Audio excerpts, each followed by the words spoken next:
Hello guys, Maurice say welcome back to this episode. I hope you're having a wonderful day. Gaitipinde mnyaya yedu makasimba here tete.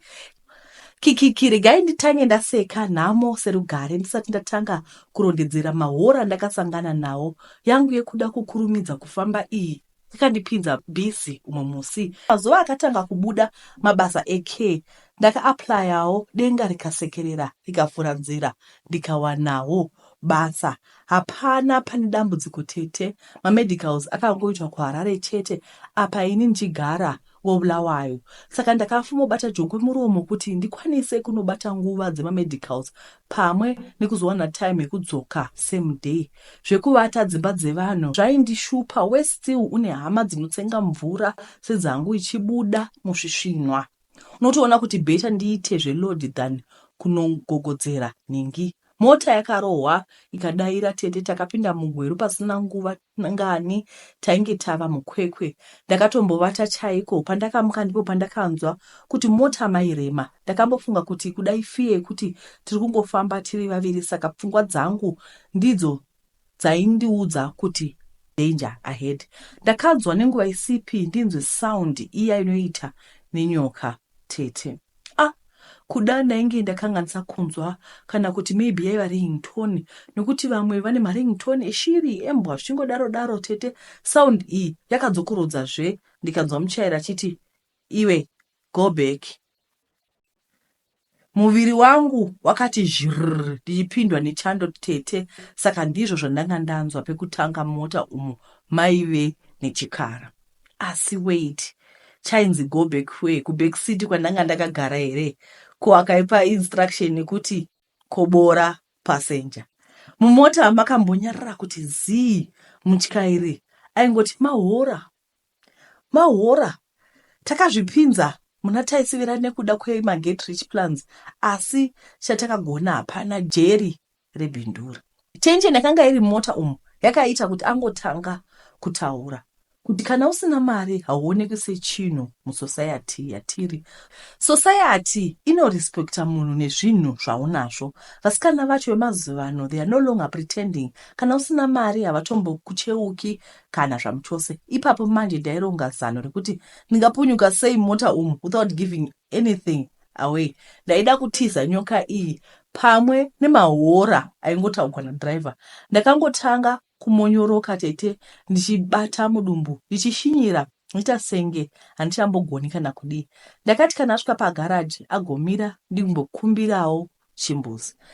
Takasvikawo pane service station tete ndikaudza few attendant zvainge zvaitika. Ndikati anovaudza vaende havo, ini ndainge ndoda chibhadhara. Mahora driver hana kupikisa, akaenda hake. Ndakazomisirwa bhazi raenda kuHarare, asi ndakafamba ndichibvunza mibvunzo vatete, ndiko here kwatasvika senyika kuti tava kufamba nenyoka mhenyu mudzimotikari, all for the love of money. Tava kuita maconversation nenyoka manje tichitotaura nadzo, ndiko here kwatasvika senyika. Nyika yava kusvika kumagumo vatete, ndiwo mazuva ekupedzisira ari kutaurwa aya. Ndakazopedziswa hangu gwendo gwangu, asi ndanga ndava disturbed zvisingaiti. Mahora vatete. Aya mahora aya. Andinoi mahora chaivo. Zvino wakagara ungoti ko iwe go back unge munhu ari kutaura nembwa. Anyway, zvakaoma. Regai tipinde munyaya inotevera kukokwa kuthemed party. Makasimba here tete yangu nhamo mazvokuda mavanga enyora. Ndaiva driver wechikorobho musantini umu ndichishandira mbingakadzi yaiva nemari dzayo tete. Mai ava vainge vasina mwana uye vainge vakati medzei mabhuku vachitoshanda basa ravo rinovapa mari yakawanda. Mbingakadzi iyi ndichaiti Mrs. Zulu. Waiti ukasvika pamba apa ukaudzwa kuti ndiri musevenzi waisambozvibvuma tete. Ndaibatwa zvakanaka. Mrs. Zulu vaive neshamwari dzavowo dzaiva nemari yakasviba. Ndaiti ndikazvifunga ndaingoti nechemwoyo mari inoda pane imwe mari uye dzinonhanzvana zvakakora. Mrs. Zulu vaigara vakaenda kumapati akasiyana-siyana. Ndikangoti vaitoita maraundi emapati kutoti mwedzi uno pati iri kwaNhingi, unotevera uri kwaNhingi. Ndaingofungawo hangu tete kuti kumbofarawo plus ndivo maitiro evanhu vane mare.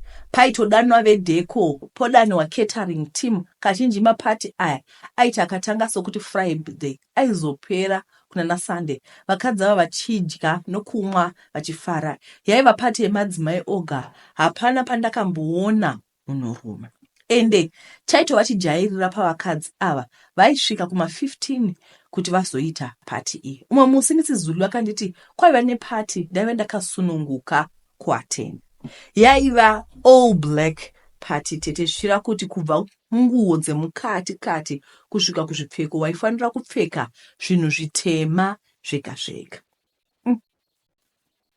Zvitema ndaive nazvo, rumwe rutisheti rwakatsvukuruka rwainge rwered, ndaizopfeka nejini rangu. Mrs. Zulu akanditi kwete, maevents avo aiva maklasi events, nekudaro zvinhu zvandaida kupfeka zvaizonyadzisa. Mrs. Zulu akabva vanditora tikaenda kushopping mumashopu epamusoro-soro tete. Mrs. Zulu vaiti kana vachienda shopping vaitoperekedzwa vonotenga kumashopu akaita sana Versace ekuti unopiwa tea wakamirira zvinhu zvako. Zvichingonzi, ma'am, would you like a cup of coffee?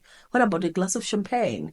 Ma'am this, ma'am that. Vanhu vane life kunze uku tete kana tazogara. Mrs. Zulu vakandibetsera kuita shopping yangu ndikashara rimwe dress raiita 12,000 rand. Vakabva vanditengera but deep down ndaicalculata kuti mari iyi zvitina zvekunovaka kumusha. Ndakabva ndashara bhutsu nehandbag zvese pamwe chete zvikaita 30,000 rands. Musi wepati wakauya, vanhu vemakeup newig installation aiwa, ndakanamwa kuzvitarisa kudai ndainge ndatochenja. Mrs. Zulu akanditi musi uyu taizoenda nemotikari yavo, takasvika vamwe vavo vakaurayira mucheno, dress to kill yakataugwa pachirungu.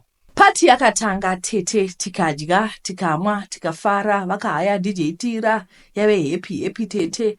Pati yakunopera, vakabva vaita announcement yekuti vaida kundiitira welcome party, sezvo vainge vasina kundigamuchira. Tainge tangosvikira mupati, asi vaive vasina kundichingura zvakafanira. Marich aunties aya akaungana akaita seko, vakandiunganira ini ndiri pakati, vakadira wine nerice mbishi. Chandisina kuziva tete ndechekuti kudira wine uku kwaitova nechirevo. Ini ndini ndainge ndakadhibha ndiri murimo. Chiitiko ichi chakazova kamoto kamberevere kanopisa matanda mberi. Paseko remarich aunties iri tete, either vaita murume nomwana oro mwana nomurume. Hapana inge ane zvese. Nekufamba kwenguva ndakazonzwisisa kuti nemhaka yei zvanga zvakadai. Kubva musi watabva kupati, Mrs. Zulu vaive extra nice kwandiri. VaZulu murume wamaizulu vaivepo, asi maonero angu aitova broiler, aitopfuwiwa nemukadzi. Ese zvaiva zvemukadzi. Chero maizulu vakauya pakati peusiku, chero mambakwedza, vaZulu vainge vasingabvunzi. Ini hangu ndakatarisa nyaya iyi ndikava nemaconclusion maviri mwana yangu. Either vaZulu vanga vakadlisiwa kana kuti vaizviona zvese, asi chavaida imari. Kubva zvandakabva kupati iyi ndainge ndomuka ndakaneta kunzwa senge ndashanda basa rinorema, asi kuti ndizame kubatanidza kuti chii zvaindinetsa. Ndaitadza kubatanidza.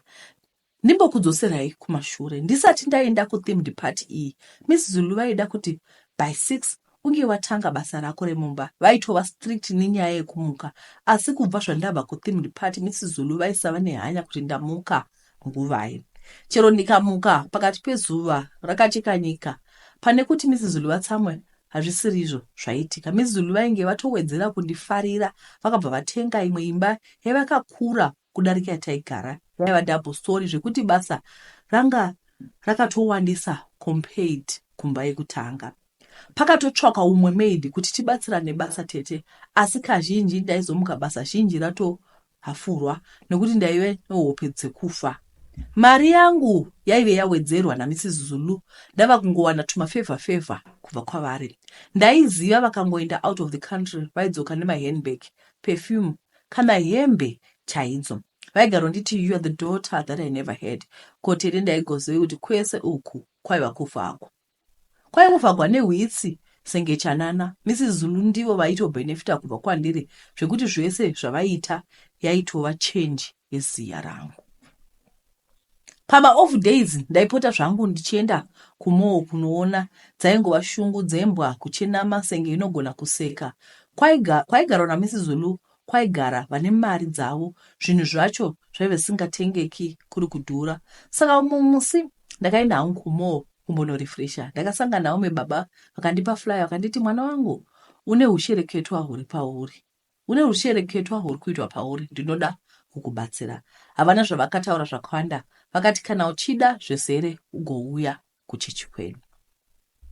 Ndichibva ipapo ndakatora flyer anga vandipa ndikamvonyera muhandbag mangu. Nechemwoyo ndaivatuka zvekuti vatanga vanhu vaya kuda kuwedzera nhamba yemachechi mavo neni kuti vanzi vakawanda. Vaona quality yehembe dzandinadzo vakafunga kuti paita keshi naye. Nditoriwo drive wechikorobo akaiti gwanyasha. Ini ndodzaiva pfungwa dzangu ndichifamba zvangu ndichidzokera kumanshoni yababa naMai Zulu.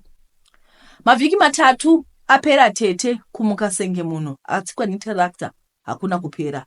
Asi chii chaiitika? Basa ndaive ndawana mubatsiri, saka chaindinetsa chii? Ndichisvika pamba apa, Mai Zulu vainge vandiudza kuti vaive ma-atheist. Vanhu vasingazivi kuti ma-atheist chii. Ma-atheist vanhu vasingatendi kuti kuna Mwari, vasingatendi kuti Mwari akasika denga nenyika, vasingatomboverengi Bhaibheri zvamuchose. Saka ndichisvika pamba apa ndaive ndapiwa mutemo wokuti if you are in Rome, do as the Romans do. Ndaifanirwa kutevedzera mutemo iyi. Mari yacho yange yakanaka kuti ndirambe chidhiri ichi zvasingaiti. Saka makore andakagara apa ndainge ndisingazivi mukova wechechi. Off day yangu yakasvika. VaZulu nemudzimai wavo vainge vainda kuZanzibar tete kumbonofugwa nemhepo. Ndaive ndisina zvekuita, nekudaro ndaingofamba-famba muneighborhood iyi. Kwaipisa. Pandakati nditore handkerchief ndipukute ziya kumeso ndiye dhuma-dhuma nechiflyer chiya. Mrs Zulu vaisaenda kuchechi, asi ini ndaipinda papi pakuva ma-atheist kwavo. Plus ndainge ndisiri pabasa kaizvezvi. Zvakaipei kuti ndimbonoona kuti kukereke kwakamira sei. Hapana mutemo wandinenge ndachikora apa, regai ndimbononzwa kuti vanoti kudini. Ndakatsvaka adresi yechechi iyi ndikaiwana. Ndakasvika service iri pakati, saka ndakasvika kugara zvangu kumashure kwechechi. Service yakaitwa. Pava pakati peservice yakasvika nguva yeprofesi. Ndakanongwa ndiri kumashure. Ndikanzi uya kumberi. Mupari dzakatanga kududunura zvese zvaiitika pamba paMai Zulu kusvika kupati yandakaenda ndakakokwa uye kumuka muviri wakarukutika. Ipo painge paine muungo wenyaya ipapo. VeZulu vainge vondiita chikwambo chavo chinovashandira ivo vagere zvavo. That's the reason yandanga ndakakokwa kupati. Mrs Zulu vaiziva kuti vakada kundiinitiata vega ndaizonyumwa. Saka themed party iyi yaive iri the perfect cover up. Hapana chandaimbofungira kana nekapisi kese. Sezvo zvinhu zvaingoitwa pajekerere, ini pfungwa dzangu dzainge dzakakwidibigwa. Hapana kana chandaifungira tete. Vakandinamatira vakati zuva iroro ndaizoona sign yekuratidza kuti ndaisevenzeswa. Ndakadzokera kumba, asi kutaura chokwadi ndaive ndakudhauta pandiri nemadiro andaiita Mrs Zulu havangambodai. Muparidzi aida kundipesanisa nemurungu gudhu wangu. Manheru akasvika ndikarota ndichicheka nyama yaiva yakawanda. Mukuratidzika kwazvo zvaita senge ndiri kushanda mubucha pari pamba paMai Zulu ndichidhila nemakakasi emombe. So ndakadonedza banga tete kuhope ikoko, mazibucha knife rikasvikonditema pagumbo ndikatochekwa apa. Ndakamuka tete zveshuwa tete ndaive ndine chironda chiri fresh. Ndakaona kuti haisi coincidence. Mai Zulu nababa Zulu vainge vadzoka. Mood yakafuma ina Mrs Zulu yainge isina kumira mushe. Taingorafurwa tete. Asi ini mukati memwoyo wangu ndainzwa kuti kudonedza banga iri was a sign. Sign yandaifanira kutora seriously. Ndainge ndobira kuenda kuchechi. Ndainge ndonamatawo kana ndava pamba. Ndotoona kuti kaupenyu kangu kari kufamba. Mari ndaitotambira, imwe ndichitumira kumusha, asi mukupera kwezuva mansion yainge isiri yangu. ndaidzivaidzwa kufunga nezvinhu zvisina maturo, handibag kana dhirezi chairo. Tete kubva zvondonamata nekuenda kuchechi, Mrs Zulu vainge vondisema, vonditsvakira mhosva after mhosva. Hapana chandainge ndoita chaiva right mumeso avo, from a darling maid to a enemy maid. Ndairotawo vakadzi vaya veclub yemarich aunties vachindidzinganisa vakabata matemo nemapanga, asi nguva dzose ndaiwanikwa ndichitiza Tete. Ndakazoitwa deliver completely through kuzvinamatira nekunamatigwa kuchechi. Basa ndakasiya, iko zvino ndava free. Imagine kushandiswa uchiitwa chikwambo uri mupenyu, kuzoti dai ndakafa vaizoita mari yakasviba. Tete ndakazomeka sense kuti pamarich auntie apa nemhaka yei waiti kana une murume waishaya mwana, kana une mwana waishaya murume. Inyaya yekuti club iyi yaiva nemaritualist, vaita masacrifice. Ini dai pasina Mwari akamira neni, ndingadai ndakaparara izvezvi, asi Jehovha vakamira neni vakandipa simba. Kune hama dzangu mamopu driver, musabvuma kuitiswa zvinhu zvamusingazivi, kungoita kundamusaira. Zvinonzi hana yako muprofita mukuru. Kazhinji kana uchizvinzwa kuti pane tisina kumira zvakanaka, kazhinji chinenge chiripo. Terera hana yako. Mweya mutsvene unotaura in a still small voice. Wozoti wabhengenuka wozvibvunza kuti ndainge ndoendereiko kumuthemed party yevanhu vasiri muligi yangu. Kwangu kuri kukara rice nekosolo here. Regai zvichinzi chinoda kufa chinovingira.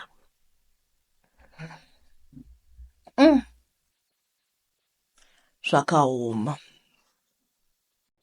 Tangozvivira togawo kuti vakanodigwa wine neraisi mbishi, vakaipfeka nguo tema, ukanzi kwai kona pati yako ipfeka underwear yeblack, bra yeblack, zvese zveblack. What is the problem? Ndoonekwa nani zveko kandasva upati ndiani unondikurira kuti aone kuti handina kupfeka. Idori initiation. Zvinhu zvacho zvinouya zvakango dai. Zvezvisiri straightforward. Vedweka zvakaoma. Ndinokutendai nekuona kwamaita nenguva yamatipa muve nezuva rakanaka. Ndatenda.